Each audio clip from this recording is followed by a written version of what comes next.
সীতাকুণ্ড উপজেলা সোনাইছড়ি ইউনিয়নের মধ্যম ঘোড়ামরা এলাকার হযরত পন্থী শাহ রহমতুল্লাহি হিফজুল কুরআন মাদ্রাসার হিফ সম্পন্নকারী ছাত্রলর বিদায় সংবর্ধনা, সবক প্রদান এবং দোয়া মাহফিল অনুষ্ঠিত হয়।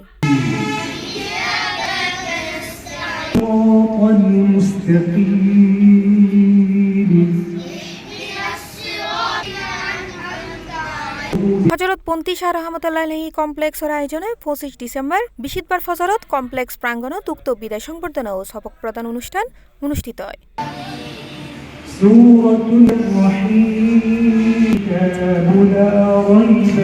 উক্ত অনুষ্ঠানত আনুষ্ঠানিকভাবে হিফজুর 8 জন শিক্ষার্থীরে সবক প্রদান এবং 8 জন শিক্ষার্থীরে বিদায় সংবর্ধনা দেওয়া হয়। অনুষ্ঠানত প্রধান অতিথি হিসেবে উপস্থিত থাকি সবক প্রদান করে আন্তর্জাতিক ইসলামী বিশ্ববিদ্যালয়ের প্রভাষক মাওলানা মামুনুর রশিদ।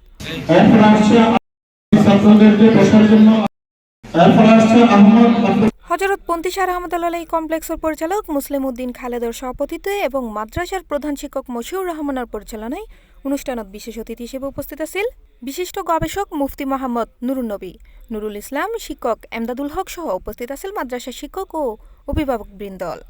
এই বছর আমাদের 16 জন হাফেজ হয়েছেন এবং গত বছর প্রায় 22 জন হয়েছিল। আলহামদুলিল্লাহ আমরা এই ধারাবাহিকতা রক্ষার জন্য চেষ্টা করে যাচ্ছি।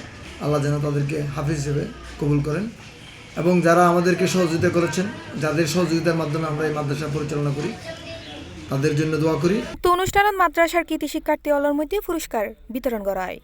অনুষ্ঠান শেষে দোয়া মাহফিলুর আয়োজন করা হয়।